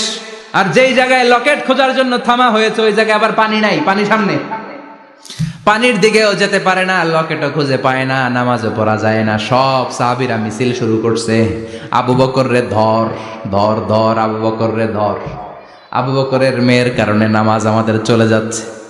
সাইয়েদনা আবু বকর ঘটনা বেসামাল দেখে আয়েশার কাছে গেল, যে দেখে বিশ্বনবী মা আয়েশার কোলের মধ্যে, ল্যাপের মধ্যে মাথা দিয়ে শুয়ে আছে। রাগের চোটে বুখারীর বর্ণনা, আঙ্গুল নিয়ে মা আয়েশার পেটের মধ্যে দিল এক খোঁচা। লকেট হারাইলি কেন? তোর জন্য বাইরে মিছিল চলে, তোর জন্য বাইরে সব সাহাবারা বলে নামাজ পড়তে হবে, সময় নাই। ও আবু বকর, আপনার মেয়ের কারণে এই কাণ্ড। খাসরা মানে কুমর। আবু বকর মা আয়েশার খাসরাতে এত জোরে গুতা মেরেছেন, মা আয়েশা বললেন, এই গুতার কারণে আমি অনেক দূরে চলে যাওয়ার কথা ছিল ব্যথার চোটে, কিন্তু যাই নাই, কারণ কোলে কে? কোলের মধ্যে বিশ্বনবীর মাথা, নড়ে গেলে বিশ্বনবীর ঘুম ভেঙে যাবে, ব্যথাটা হজম করেছি, নড়ি নাই। আল্লাহ তখন আয়াত নাজিল করলেন, ফালাম তাজিদু মাআন ফাতায়াম্মামু সাঈদান তাইয়্যিবা। ও সাহাবারা, মিছিল বন্ধ করো। কোন নারীর বিরুদ্ধে মিছিল করো? এই নারীর সাথে তো বিয়ে আমি সরাসরি বিশ্বনবীর দিয়েছি। যাও, ওজুর জন্য টেনশনে ছিলা, টেনশনের দরকার নাই। আয়েশার কারণে আজকে নতুন করে একটা বিধান দিলাম, আজ থেকে যদি ওজুর পানি না পাওয়া যায়, বালুর মধ্যে 2 হাত বাড়ি মেরে তায়াম্মুম করো, নামাজ পড়ে নাও, কবুল করে নিবে কে? এই মা আয়েশার লকেট হারানোর কারণে তায়াম্মুমের বিধান নাজিল হয়েছে। কোন সুবহানাল্লাহ। সে বলতেন, ও উম্মতেরা, জেনে রাখো, এই যে তায়াম্মুম করো, এটা কিন্তু আমার কারণে পাইছো। সুবহানাল্লাহ কোন। আবার মা আয়েশা বলতেন, আমার কোলে মাথা রেখে বিশ্বনবী শেষ নিঃশ্বাস ত্যাগ করেছে, আবার আমার ঘরের মধ্যেই বিশ্বনবীর কবর। সুবহানাল্লাহ। বিশ্বনবীর কবরটা কিন্তু মা আয়েশার ঘরের মধ্যে। এখনো বিশ্বনবীর কবর যেই জায়গায়, এই জায়গায় মা আয়েশার ঘর ছিল। সুবহানাল্লাহ কোন। 2210টি হাদিস বর্ণনা করেছেন। কত কথা কয় না 2210টা ফ্যামিলির হাদিস বর্ণনার জন্য মা আয়েশাকে আল্লাহ তাআলা বিশ্বনবীর ট্যাপ রেকর্ডার বানিয়ে পাঠিয়েছেন। যাই বিশ্বনবী বলতেন ট্যাপ রেকর্ডের মতো রেকর্ড করে সব সাহাবীদের কাছে বর্ণনা করতেন। কত কবিতা উনি নিজে জানতেন, নিজেই জানে না। কত মাসালা যে জানতেন তার কোনো হিসাব নাই। ইলমুল ফারায়েজ, বাপ মরলে ছেলে মেয়ে থাকলে কে কতটুকু সম্পদ পাবে, মা আয়েশার চেয়ে এই বিধান মদিনায় কেউ জানতো না। বিশ্বনবীর ইন্তেকালের পরে সাহাবাদের মধ্যে কোনো মাসালা নিয়ে কনফিউশন হলে সব সাহাবারা আম্মা জান আয়েশার কাছে এসে সলিউশন নিয়ে যেতেন। সুবহানাল্লাহ কোন। বিশ্বনবী যা বলেছেন সব মুখস্থ রেখেছেন, সব জ্ঞানের কথা ছড়িয়ে দিয়েছেন, সব সময় পড়াশোনা করতেন। সুবহানাল্লাহ। তার মানে মা আয়েশার জীবনী থেকে আপনাদের জন্য শিক্ষা হচ্ছে জ্ঞানার্জন, জ্ঞানানুরাগী হতে হবে। কি হতে হবে? জ্ঞানানুরাগী। বুখারীর বঙ্গানুবাদ পাওয়া যায়, কোরআনের বঙ্গানুবাদ পাওয়া যায়, ইসলামিক অনেক ভালো ভালো রাইটারের বই পাওয়া যায়, ঠিক কিনা? এগুলো পড়ার দরকার আছে না নাই? অনেকে বলে হুজুর আমার ছেলেটা মোবাইল ছাড়া কিছু বোঝে না। কি কয়? মোবাইল ছাড়া কিচ্ছু বোঝে না। হুজুর মোবাইল দিলে ঠান্ডা, মোবাইল নিলে কান্দে, এরকম আছে না নাই? এর কারণ হাজব্যান্ড ওয়াইফ দুইটার কাছে সবসময় মোবাইল। কথা কন। বাবার কাছেও মোবাইল, মায়ের কাছেও মোবাইল, তো ছেলে মোবাইলের জন্য কাঁদবে না তো কি করবে? বাবার হাতেও যদি বই থাকে, মায়ের হাতেও যদি বই থাকে, ছেলে মোবাইল চাবে নাকি? ছেলেও চাবে বই, ছেলে চাবে কি? কথা বুঝতে পেরেছেন? এই জন্য জ্ঞান অনুরাগী হতে হবে মা আয়েশার মতো। মা আয়েশা 2210টা হাদিস মুখস্থ করেছে, আপনি কয়টা করছেন? উনি পারলে আপনি পারবেন না কেন? মায়েরা শুনতেছেন তো? আশা করি আপনারা শুনতেছেন। তাহলে মা আয়েশার জীবনী থেকে আমরা শিক্ষা পেলাম জ্ঞান চর্চা করতে হবে। সর্বশেষ কোন নারী? কথা কন। ফাতিমা রাদিয়াল্লাহু তাআলা আনহা, বিশ্বনবীর কলিজার টুকরা। চাচাতো ভাই আলীর সাথে বিয়ে হলো। আলী যখন প্রস্তাব দিল ফাতেমার কাছে, যে বলে ও ফাতেমা রাজি আছো কিনা, চুপচাপ কথা কয় না। বিশ্বনবী বুঝলেন রাজি, দুইজনকে বিয়ে পড়িয়ে দিলেন। বিয়ে পড়িয়ে দুইজনকে দাঁড় করিয়ে দিয়ে বিশ্বনবী অজু করলেন। অজু করার পরে সামান্য কিছু অজুর পানি ছিল আলীর মাথার মধ্যে ছিটিয়ে দিলেন, বরকতের পানি। সুবহানাল্লাহ কইবেন না? সুবহানাল্লাহ। অজু করে সাইয়েদনা আলীর মাথার মধ্যে ছিটিয়ে দিলেন আর দোয়া করে দিলেন, বারাকাল্লাহু লাকুমা ওয়া বারাকা আলাইকুমা ওয়া জামাআ বাইনাকুমা ফি খাইর। আল্লাহ তোমাদের দুইজনকে বরকত দিয়ে দাম্পত্য জীবন শুরু করার তৌফিক দান করুক। আবার দোয়া করলেন, আল্লাহুম্মা বারিক লাহুমা ফি বিনাইহিমা, ওদের সম্পর্কে বরকত দেন। ওয়া নাসালিহিমা, শিবলিহিমা, ওদের গর্ভে যে সন্তান আসবে এগুলোর শ্রেষ্ঠ সন্তান বানান। 1 বছরের ব্যবধানে ঘরটাকে আলোকিত করে প্রথম সন্তানের জন্ম হাসান। সুবহানাল্লাহ। হাসান রে বিশ্বনবী এত আদর করেছেন, বিশ্বনবীর কাছ থেকে এত আদর কেউ কোনোদিন পায় নাই। হাসান রে বিশ্বনবী ডাকতেন লুকা। বুখারীর বর্ণনা, শব্দটা কি? লুকা মানে পিচ্ছি। ছোট বাচ্চাদেরকে আপনারা কি কন? আরে পিচ্ছি তো আমি কইছি, আপনারা কি কন? নাগাইছে কি বলেন? বাচ্চা বলেন, বাবু বলেন, আর কিছু কি বলেন? আর আর কিছু নাই। তাহলে এই যে বাবু পিচ্ছি, হ্যাঁ, এই বাবু পিচ্ছি আরবি হচ্ছে লুকা। বিশ্বনবী ফাতেমার ঘরে এসে বলতেন, আইনা লুকা, পিচ্ছিটা কই রে? আমার হাসান কই, আমার নানা ভাই কই? আর বিশ্বনবীর আওয়াজ শুনলে হাসান এসে বিশ্বনবীর কাঁধে। আল্লাহু আকবার, আল্লাহু আকবার। বিশ্বনবী বলতেন, ফাতেমা আমার কলিজার টুকরা, যে ফাতেমারে কষ্ট দেয় সে আমারে কষ্ট দেয়, ফাতেমারে আনন্দ দেয় মানে আমি বিশ্বনবীরে আনন্দ দেয়। এই ফাতেমা সব সময় পর্দায় থাকতেন, দিনের বেলা বেরোতেন না, সারা দিনে টয়লেট করতেন একবার, সেটাও করতেন রাত্রে, যাতে দিনের বেলা কেউ তারে না দেখে। কি ব্যালেন্স লাইফ, কি ব্যালেন্স লাইফ। রাতে একবার টয়লেটে যাওয়া মানে কি সারাদিন খাওয়া দাওয়া এরকম ব্যালেন্স করে করতেন। কেউ দেখতে পারে না ওনারে, কেমন ছিল কেউই জানতো না। এমন ভাবে চলাফেরা করতো, কোনো পুরুষদের সামনে দিয়ে কখনো যেতেন না। এজন্য ইন্তেকালের আগে আলীকে বললেন, আলী, বিশ্বনবীর ওসিয়ত অনুযায়ী কিছুদিন পরে আমি আমার বাবার সাথে সাক্ষাৎ করব। ইন্তেকালের সময় বেশি লোক আমার জানাজাতে আসার দরকার নাই, নিজেরা দোয়া করে দিলে চলবে।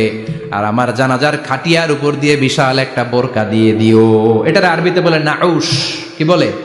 এই প্রথম কোন নারী তার খাটিয়ার উপরে নাউশ ব্যবহার করেছে, জন্য এটাকে বলে সুন্নাতু ফাতিমা, ফাতেমার সুন্নাত। সাইয়েদাতুনা ফাতেমার আগে কেউ জানাজার খাটিয়াতে নাউশ ব্যবহার করে নাই। আল্লাহু আকবার, আল্লাহু আকবার। আলীকে বলে গেলেন, আলী অল্প কয়েকজন পুরুষ নিয়ে জানাজা দিও, বেশি মানুষের কাছে আমার নিও না। দুনিয়ার বুকে আমি লুকিয়ে লুকিয়ে চলতাম, মরার পরে লুকিয়ে লুকিয়ে আল্লাহর কাছে চলে যেতে চাই, পুরুষদের সামনে আমার নিও না। ও মা, এই ফাতেমার জীবনী থেকে আপনার জন্য শিক্ষা হলো পর্দা। সব সময় এই পর্দাটা দেহে থাকার দরকার আছে না নাই? রাজি আছেন তো? তাহলে এই 6 জন নারীর জীবনে যদি আমার মায়েরা পরে, আমার মায়েরা বোঝে, ওই মায়েরা বিপদগামী হতে পারে নাকি? হতে পারে। তাহলে 6 জনের আবার রিভাইজ করে চলেন। প্রথমে বললাম কার কথা? হাজারের জীবনী থেকে শিক্ষা কি? খাইয়া ফেলাইছি। শিক্ষা কি? আল্লাহর উপর তাওয়াক্কুল। 2 নম্বরে বললাম কার কথা? আসিয়ার কথা। আসিয়ার জীবনী থেকে শিক্ষা হলো ইমানের পথে অবিচল থাকতে হবে, ঠিক কিনা? তারপরে মারিয়ামের জীবনী থেকে শিক্ষা হলো সব সময় ইবাদতে মশগুল। খাদিজার জীবনী থেকে শিক্ষা হলো প্রতিভক্তি, স্বামীর প্রতি আনুগত্য। মা আয়েশার জীবনী থেকে শিক্ষা হলো জ্ঞান অর্জন করতে হবে কার খুশির জন্য? আর ফাতিমার জীবনী থেকে শিক্ষা হলো সব সময় পর্দা গায়ের মধ্যে থাকার দরকার আছে না নাই? মানতে রাজি আছেন? এই 6 জনের জীবনী গ্রন্থ কিনা যাবে না? কিনতে রাজি আছেন তো? কথা কয় না? সবাই রাজি? নারীদের জন্য জান্নাতে যাওয়া সহজ, very easy way. Our beloved Prophet Muhammad has prescribed a very easy way to enter the paradise for the women. নারীদের জন্য জান্নাতে যাওয়ার সহজ শর্টকাট। মায়েরা আবার কান খাড়া করেন খরগোশের মতো, শর্টকাট বলে দিয়ে যাই। আল মারআতু ইযা সাল্লাত খামসাহা, বিশ্বনবী ফরমান 4টা কাজ যে নারী দুনিয়ার বুকে করবে, ওই নারীর জন্য জান্নাতের 8টা দরজা খুলে দিবে কে? আল্লাহ। 1 নম্বর আল মারআতু ইযা সাল্লাত খামসাহা, 5 ওয়াক্ত নামাজ যে মেয়েরা পড়বে, সামাত শাহরাহা, যারা রমজানের রোজা রাখবে, আতাআত বালাহা, স্বামীর আনুগত্য করবে, হাফিজাত ফুরুজাহা, লজ্জাস্থানের হেফাজত করবে। এই 4টা কাজ যে নারীরা করবে, 8টা জান্নাতের দরজা তাদের জন্য খুলে দিবে কে? আল্লাহ। সহজ হয়ে গেল না? মাত্র 4টা। কয়টা? 4টা। আরো জোরে বলেন, কয়টা? 4টা। মাত্র 4টা কাজ। আর কিছু কাজ করতে বিশ্বনবী নিষেধ করেছেন। জামার উপর দিয়ে পারফিউম মেখে যেতে নিষেধ করেছেন মুহাম্মদ সাল্লাল্লাহু আলাইহি ওয়াসাল্লাম। আইয়ুমা ইমরাআতিন ইস্তাআতারাত, যেই মহিলারা পারফিউম মেখে বের হলো পুরুষদের দৃষ্টি আকর্ষণের জন্য, কিয়ামতের দিন জিনাকারিনীদের কাতারে ওদেরকে দাঁড় করাবে কে? আল্লাহ। অনেক মহিলারা আছে ঝাঁঝালো পারফিউম দেয়, আছে না? টেম্পুর মধ্যে বসাই যায় না, না? সিএনজিতে বসছেন, এদিকে বসছে খালাম্মায়, হায় হায় পুরা সিএনজি আমোদ করে ফেলাইছে, এত ঘ্রাণ, ঝাঁঝালো গন্ধ। ঝানিয়া নিষেধ করেছেন। পরচুলা লাগাতে নিষেধ করেছেন। পরচুলা চিনেন? আলগা চুল, এই আলগা চুল লাগানো নিষেধ। পুরুষদের জন্য নিষেধ, নারীদের জন্য নিষেধ। অনেক ছেলেদের টাক মাথা আলগা চুল লাগায়, আছে না নেই? শাহরুখ খান সাজতে চায়, হিরো আলম সাজতে চায়। হিরো আলমের মাথাতে চুল আছে অনেক, না? আচ্ছা। আবার অনেক নারীরা পরচুলা লাগায়, মায়েরা নিষেধ। ব্রু প্লাক নিষেধ করেছেন মুহাম্মদ সাল্লাল্লাহু।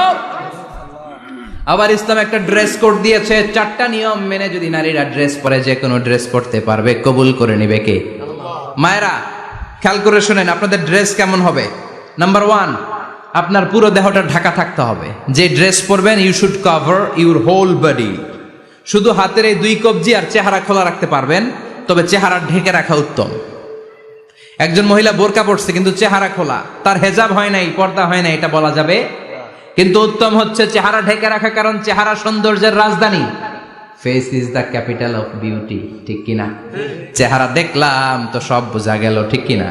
কেমন মাধুর্যতা আছে, দেখতে কেমন সুন্দরী কিনা সব বোঝা যায়। এজন্য চেহারাটাও ঢেকে রাখবেন, চোখটা খোলা রাখবেন। বিশ্বনবীর স্ত্রী উম্মে সালামা বলে, দেখার জন্য আমার 2 চোখের দরকার নাই, লাগবে 1 চোখ। উনি আরেক চোখের মধ্যে আরেক কাপড় দিয়ে রাখতেন, এমনি তাকাইতেন। সাহাবারা বলতেন, উনারে দেখলে আমরা দিতাম দৌড়, ভয় লাগতো। চোখ একটা দেখা যায় আর একটা খোলা, উনারে দেখে আমরা এদিক সেদিক পালিয়ে যেতাম।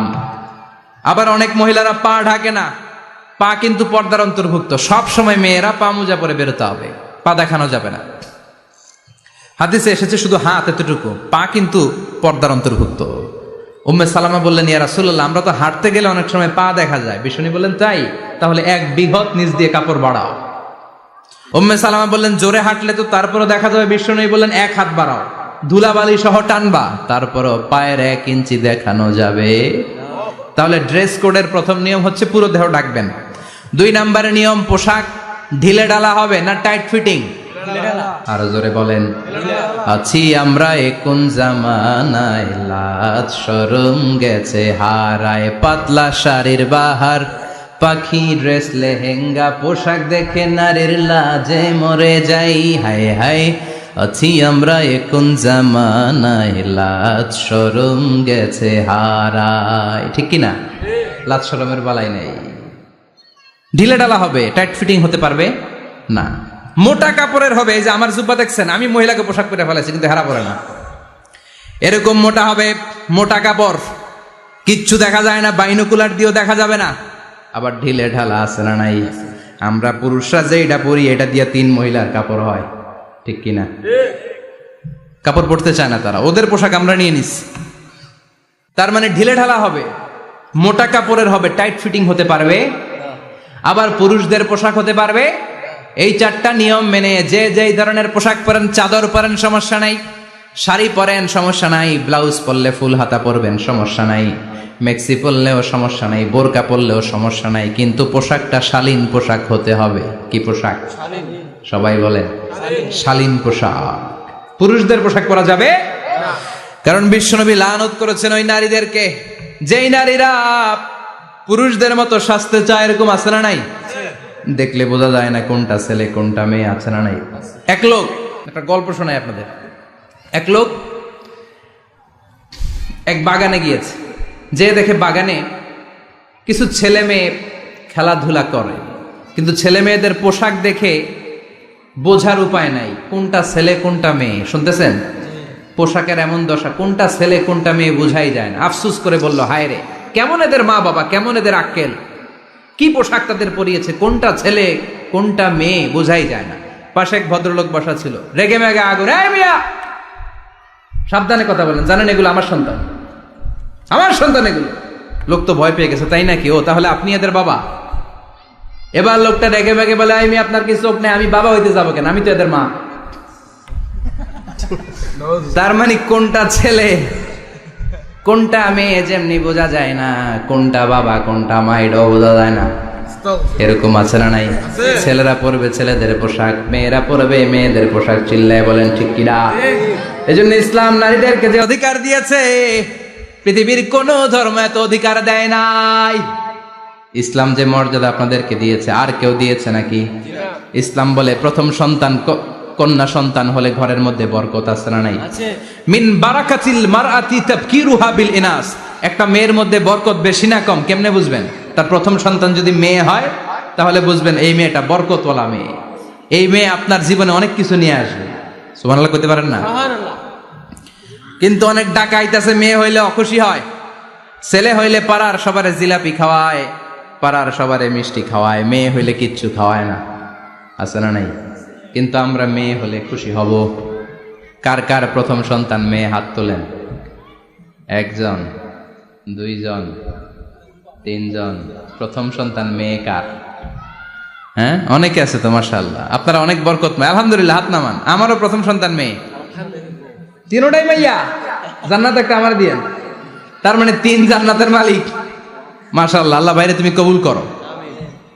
তার মানে কোন ঘরে যখন মেয়ে আসে, আল্লাহ বলে ঘরটা বরকতময়। মেয়েটা যখন বড় হতে শুরু করে, মেয়েটা ভাইয়ের জন্য বরকতময়। মেয়ে যখন বিয়ের উপযুক্ত হয়, বাবার জন্য বরকতময়। 2 মেয়ে মানে বাবার 2 জান্নাত, 3 মেয়ে মানে 3 জান্নাত। সুবহানাল্লাহ।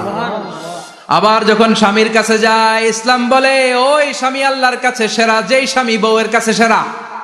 বউ যদি আপনারে ভালো বলে, আপনি আল্লাহর কাছে ভালো। বউ যদি খারাপ বলে, আপনি আল্লাহর কাছে খারাপ। তার মানে ব্যালেন্স করেছে ইসলাম।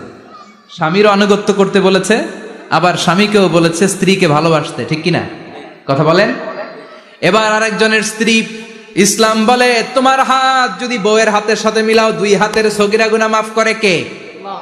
স্ত্রীর দিকে যখন তাকাও, তোমার চোখের সগীরা গুনাহ মাফ করে কে? প্রতি মাসে মাসে স্ত্রীর কাপড় চোপড় আর কসমেটিক্স কেনার জন্য যে টাকাটা দাও, এই টাকাটা সদকা হিসেবে কবুল করবে কে? এবার এই মহিলা গর্ভবতী, ইসলাম বলে সন্তান ভূমিষ্ঠ করতে যে যদি কোনো মা ডেলিভারি কেসে হসপিটালে মারা যায় কিংবা বাসায় মারা যায়, কিয়ামতের দিন ওই মহিলাকে শহীদদের কাতারে দাঁড় করায় দিবে কে? বাচ্চা ভূমিষ্ঠ করতে যে শাহিদা, শহীদদের কাতারে। আর সুন্দর মতো যদি আসে, আল জান্নাতু তাহতা আকদামি উম্মাহাতিকুম, মায়ের পায়ের নিচে সন্তানের বেহেশত আছে না নাই? জোরে বলেন। এজন্য ইসলাম বলে খবরদার, মায়ের মর্যাদা সবচেয়ে বেশি। এক সাহাবী বললেন, ইয়া রাসূলুল্লাহ, কার সাথে ভালো আচরণ করব, বাবার সাথে নাকি মায়ের সাথে? নবী বললেন মায়ের সাথে, এরপরে মায়ের সাথে, তারপরে মায়ের সাথে, তারপরে কার সাথে? তারপরে তোমার পিতার সাথে। মায়ের মর্যাদা কয় গুণ বেশি? ওগো মা তুমি এই ধরনের শ্রেষ্ঠ নেয়ামত, তোমারই পদতলে রয়েছে জান্নাত। ওগো মা তুমি এই ধরনের শ্রেষ্ঠ নেয়ামত, তোমারই পদতলে রয়েছে জান্নাত। সুবহানাল্লাহ। আমি বলি আমাদের পায়ের নিচে থাকে মৌজা, জুতা আর বালু, আর মহিলাদের পায়ের নিচে জান্নাত। এই পৃথিবীটারে 1000 বার বিক্রি করলে জান্নাতের একটা চেয়ারের দাম হবে না। সুবহানাল্লাহ পড়েন। আর যেই জান্নাত মায়ের পায়ের নিচে পড়ে আছে, ওই পায়ের দাম বেশি না কম? বেশি। এজন্য মায়েদের সাথে ভালো আচরণ করতে হবে। ইসলাম নারীকে দিয়েছে ইবাদতের অধিকার।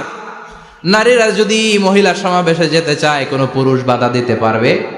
নারী যদি মসজিদে নামাজ পড়তে যেতে চায়, বাধা দিতে পারবে? নাগাইশি কি আছে মহিলাদের নামাজের জায়গা?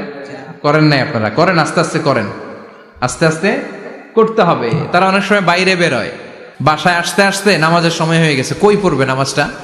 মসজিদে সুযোগ করে দেন, মসজিদে পড়বে। তবে ঘরে পড়া উত্তম, ঘরে পড়লে বেশি সওয়াব। সুবহানাল্লাহ। তার মানে ইবাদতের অধিকার। ইসলাম নারীকে দিয়েছে শিক্ষার্জনের অধিকার। আপনার ছেলেকে স্কুলে পাঠান, শুধু ছেলেকে নয়, আমরা বলি আপনার ছেলেকেও পাঠান, মেয়েকেও পাঠান, ঠিক কিনা? আপনার ছেলেকে মাদ্রাসায় পাঠান, মেয়েকেও পাঠান। শিক্ষা সবার জন্য। বিষ্ণু বলেছেন, আল্লিমু বানাতাকুম সূরাতান নূর, তোমরা তোমাদের মেয়েদেরকে সূরা নূর শিখাও। কোন সূরা? কথা কন। ও আমার মায়েরা, আপনাদের জন্য রব্বুল আলামিন সব হকের কথা সূরাতুন নূরে বলেছে। তোমরা তোমাদের নারীদেরকে সূরাতুন নূর শিক্ষা দাও। ও আমার মায়েরা, আজ থেকে সূরাতুন নূরের অর্থ পড়বেন, তাফসীর পড়বেন, ঘরটারে বরকতময় করে দিবে কে? আপনাদের আছে মোহরানার অধিকার। বিয়ে করলে পুরুষ মোহরানা পাবে না, দিবে। কিন্তু আমরা এতগুলা টাকা নিয়ে আসি, ডাকাইত আছে না নাই? সারা জীবন মেয়েটার লালন পালন করলো, একটা মেয়ে হলো একটা বাবার কলিজা। মেয়ে দিয়ে দিল মানে বাবা কলিজা ছিঁড়ে দিল, আর কি চাস? ডাকাত, ফকির কোথাকার। খবরদার, বিয়ের মধ্যে 1 টাকা যদি তুমি যৌতুক খাও, কিয়ামতের দিন আল্লাহ তোমারে ছাড়বে। যৌতুকের সাথে ইসলামের কোনো সম্পর্ক? যৌতুকের সাথে সম্পর্ক? যৌতুক খেলে ডবল গুনাহ। যৌতুক খাওয়া ততটা অপরাধ, কুকুরের গোশত খেলে যত অপরাধ, এর চেয়ে বেশি অপরাধ। কুকুরের গোশত খেলে 1 গুনাহ, হারাম খাওয়ার গুনাহ। যৌতুক খেলে 2 গুনাহ, 1 হারাম খাওয়ার গুনাহ, 2 শ্বশুরবাড়ির উপর জুলুম করার গুনাহ। চিল্লা এখন ঠিক কিনা? এরপরে ইসলাম নারীকে দিল ভালো আচরণ পাওয়ার অধিকার। ইসলাম নারীকে দিল বাবার সম্পদে উত্তরাধিকারের অধিকার। একজন বাবা ইন্তেকালের আগে ছেলেকে যদ্দুর দিবে, মেয়েকে তার অর্ধেক দিতে হবে। যেরকম ঠিক কিনা? নাগাইশের বাবারা কি করে? দেয় তো? নাগাইশ এলাকায় কি হয়? ছেলেরে 2 কাটা দিলে মেয়ের 1 কাটা দেয় না? কদ্দুর দেয়? দেয় না। হ্যাঁ, ডাকাই। ওই যে কয় ডাকাইত। আবার কই সুবহানাল্লাহ। নাউজুবিল্লাহ কও বেটা। ছেলেকে যদ্দুর দিবেন, মেয়েকে অর্ধেক। ইউসিকুমুল্লাহু ফি আওলাদিকুম লিযযাকারি মিসলু হাযযিল উনসায়াইন। ও আমার বাবারা, সম্পদ হলো হাতের ময়লা, আপনি চলে যাবেন, সম্পদ থেকে যাবে। ছেলেরে যদ্দুর দিবেন, মেয়েরে অর্ধেক। কার কথা? মানতে রাজি আছেন তো? একজন প্রশ্ন করেছে যে অনেক মেয়েরা ডিজাইন করা বোরকা পরে, এত ডিজাইন করে যে তাকিয়ে থাকতে মনে চায়। মানে বোরকা পরার কারণে আরো বেশি তাকায় থাকতে মনে আছে, এরকম ঝামেলা আছে না? নাই না, এরকম ঝিলিমিলি বিভিন্ন ধরনের ডিজাইন করা, অতিমাত্রায় ডিজাইন, যেটা মানুষের দৃষ্টি আকর্ষণ করতে পারে, এরকম বোরকা পরা যাবে না। বোরকা হতে হবে ঢিলে ঢালা, বোরকা হতে হবে মোটা কাপড়ের, বোরকা হতে হবে আপনার সেফ গার্ড। ওই বোরকায় যদি আপনার সর্বনাশের কারণ হয়, তাহলে তো এই বোরকা দিয়ে কোনো লাভ নাই। চিল্লা এখন ঠিক কিনা? আসসালামু আলাইকুম রাহমাতুল্লাহ। হুজুর, দত্তক পালার সুবিধা সম্পর্কে বা লাভ সম্পর্কে কিছু বললে ভালো হতো। দত্তক পালা জায়েজ আছে, ইয়াতিম হিসেবে পালবেন। বিশ্বনবী বলতেন, আনা ওয়া কাফিলুল ইয়াতীমি ইয়াউমাল কিয়ামাতি কাহাতাইন, আমি আর যারা ইয়াতিম পেলেছে তারা দুইজন একসাথে এইভাবে থাকবো। আমি এই রুমে, ইয়াতিমের রক্ষণাবেক্ষণকারী এই রুমে। সুবহানাল্লাহ। নবীর সাথে থাকবেন। তবে যেই ছেলেটাকে নিয়ে আসবেন তাকে আপনার ছেলে হিসেবে পরিচয় দেওয়া যাবে না। সে আপনাকে বাবা ডাকতে পারবে না, সে আপনাকে চাচা ডাকবে, আঙ্কেল ডাকবে, খালু ডাকবে, যা মন চায় ডাকবে, কিন্তু আপনাকে আব্বা এটা বলতে পারবে না। সে বলতে পারবে চাচা, সে বলতে পারবে খালু, সে বলতে পারবে মামা। আমার বোনেরা, আপনাদের জন্য যা বলেছি কেফায়া, নাকতাফি বিহাদাল কাদার, এতটুকুই আমি যথেষ্ট মনে করি। এজন্য এই 6 জন নারীর জীবনী আমাদেরকে জানতে হবে, আমাদেরকে হেজাব পালন করতে হবে আমাদের সিকিউরিটির জন্য। ইসলাম আমাদেরকে যে অধিকার দিয়েছে কেউ দেয় নাই। ইসলাম যে বিধান দিয়েছে আমাদের ভালোর জন্যই দিয়েছে, ঠিক কিনা? আল্লাহ আমাদের সবাইকে কথাগুলো বুঝার ও আমল করবার তৌফিক দান করুক। আমরা পড়ি আমিন। আমার মায়েরা বোনেরা, আপনারা ভালো থাকবেন। আপনাদের যেই আত্মীয় মহিলারা আসতে পারে নাই তাদের কাছে আমার পক্ষ থেকে কথাগুলো পৌঁছে দিবেন। এই নাগাইশ এলাকার সব মাদেরকে, বোনদেরকে আল্লাহ তুমি বিশ্বনবীর স্ত্রীদের মতো কবুল করে নাও। আমরা পড়ি আমিন। সুবহানাকাল্লাহুম্মা বিহামদিকা আশহাদু আল্লা ইলাহা ইল্লা আনতা আস্তাগফিরুকা ওয়া আতুবু ইলাইক।